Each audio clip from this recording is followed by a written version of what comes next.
નમસ્કાર સાથીઓ, હું છું તમારું ફિલ્ડ ટ્રેનર અને ભારતની જનગણના 2027ના આ સૌથી મોટા અને મહત્વપૂર્ણ મિશનમાં તમારા બધાનું ખૂબ ખૂબ સ્વાગત છે.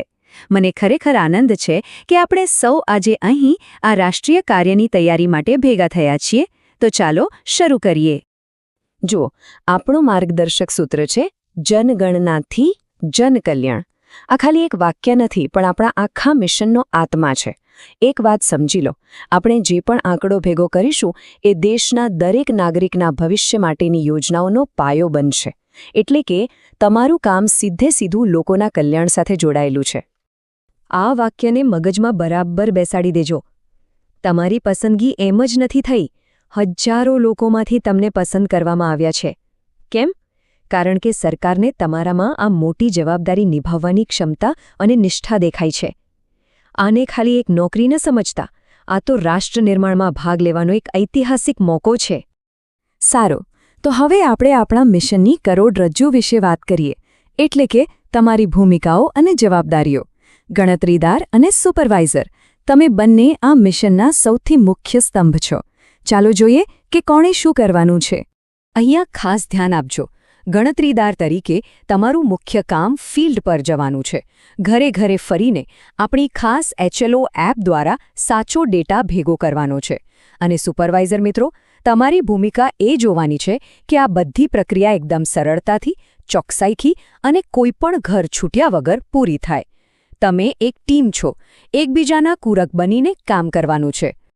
હવે આટલું મોટું મિશન છે તો એના માટે તમને યોગ્ય અધિકારો અને એકદમ આધુનિક સાધનોથી સજ્જ પણ કરવામાં આવ્યા છે.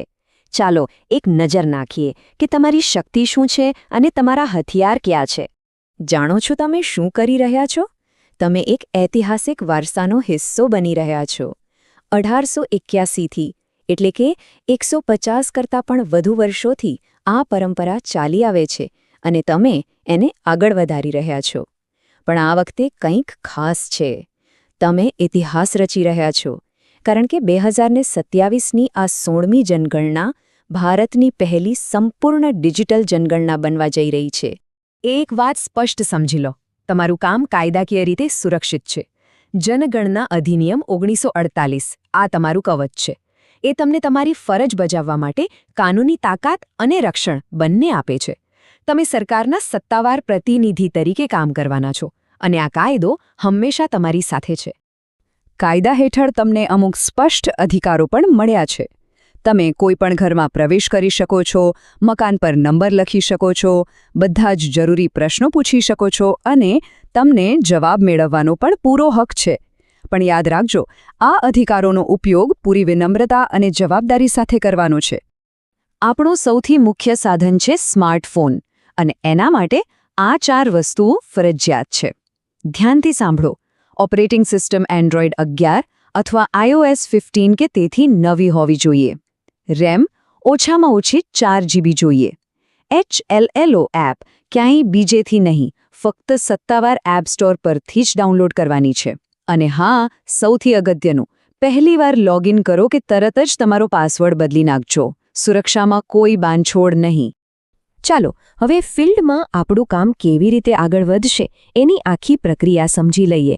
આ 5 પગલાં એ આપણી સફળતાની ચાવી છે. બસ આને બરાબર ફોલો કરવાનું છે. સૌથી પહેલું અને સૌથી મહત્વનું પગલું છે તૈયારી. આ જે તાલીમ ચાલી રહી છે એને ધ્યાનથી પૂરી કરો. HLO એપ વાપરીને એના પર હાથ બેસાડી દો અને ફિલ્ડમાં નીકળો એ પહેલાં તમારી કિટમાં બધી સામગ્રી છે કે નહીં એ 2 વાર ચેક કરી લો. યાદ રાખજો, તૈયારી જેટલી પાક્કી, કામ એટલું જ સહેલું. બીજું પગલું છે તમારા વિસ્તારને ઓળખવો. સુપરવાઇઝર અને ગણતરીદાર બંને સાથે મળીને પોતાનો હાઉસિંગ લિસ્ટિંગ બ્લોક એટલે કે HLB એની સરહદો બરાબર ચકાસશે. એક રફ નકશો એટલે કે લેઆઉટ મેપ બનાવશો, જેથી આપણને ખાતરી રહે કે એક પણ ઘર ગણતરીમાંથી બાકી નથી રહી ગયો. અને હવે આવે છે આપણું મુખ્ય કામ, ડેટા કલેક્શન. તમારે દરેક મકાનની મુલાકાત લેવાની છે અને HLO એપમાં માહિતી ભરવાની છે. હવે કદાચ એવું બને કે કોઈ પરિવારે જાતે જ ઓનલાઈન માહિતી ભરી દીધી હોય, એ લોકો તમને એક ખાસ SEID આપશે. બસ એ આઈડી એપમાં નાખીને એમનો ડેટા ડાઉનલોડ કરી એકવાર ચકાસી લેવાનો છે. તમે જે પણ ડેટા એકત્રિત કરો એને નિયમિત રીતે ઇન્ટરનેટથી સિંક કરતા રહેવાનું છે. આનાથી શું થશે? સુપરવાઇઝર રિયલ ટાઈમમાં જોઈ શકશે કે કામ ક્યાં પહોંચ્યું છે અને ડેટા બરાબર ભરાયો છે કે નહીં. જો કોઈ ભૂલ હશે તો તરત જ પકડાઈ જશે અને સુધારી શકાશે. અને છેલ્લે, જ્યારે તમારા બ્લોકનું બધું કામ પતી જાય ત્યારે ગણતરીદાર એપમાં એને પૂર્ણ એટલે કે કમ્પ્લીટ માર્ક કરશે. એ પછી સુપરવાઇઝર બધું ચેક કરીને ખાતરી કરશે કે કવરેજ પૂરું છે અને ડેટા સાચો છે. બસ પછી એને ફાઇનલ સબમિટ કરી દેવાનું અને આ સાથે તમારો એક બ્લોક સફળતાપૂર્વક પૂરો. અત્યાર સુધી આપણે બધી ટેકનિકલ વાતો કરી, પણ એક વાત હંમેશા યાદ રાખજો. તમારું સૌથી મોટું હથિયાર HLO એપ નથી, પણ લોકોનો વિશ્વાસ છે. જો એ જીતી લીધો તો સમજો અડધું કામ એમ જ થઈ ગયું. ચાલો જોઈએ કે આ વિશ્વાસ કેવી રીતે જીતવો. આ વાક્ય તમારું બ્રહ્માસ્ત્ર છે. આને કોખી લેજો.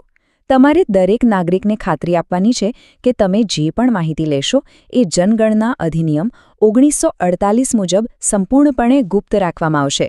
આ માહિતી કોઈને પણ કોઈ સરકારી કે પ્રાઇવેટ એજન્સીને આપવામાં નહીં આવે. એનો ઉપયોગ ફક્ત દેશની નીતિઓ બનાવવા માટે જ થશે. આ 4 મુદ્દા ગાંઠ બાંધી લેજો.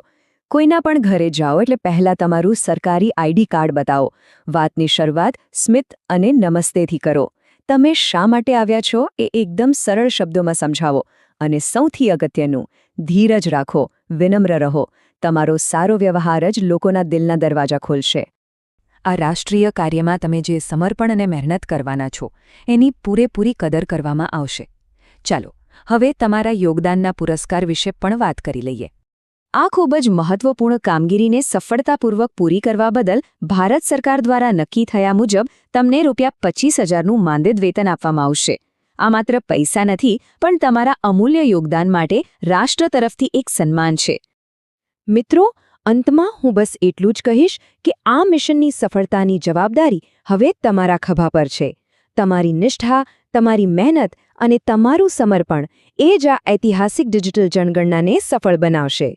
અમને બધાને તમારા પર પૂરો ભરોસો છે. તો સાથીઓ, તૈયાર છો આ ઐતિહાસિક વારસાનો ભાગ બનવા, ટેકનોલોજીની મદદથી રાષ્ટ્ર નિર્માણમાં પોતાનું યોગદાન આપવા અને ભારતની વિકાસગાથાનો એક નવો સુવર્ણ અધ્યાય લખવા માટે? ચાલો આપણે સૌ સાથે મળીને આ કાર્યને સફળ બનાવીએ. જય હિન્દ.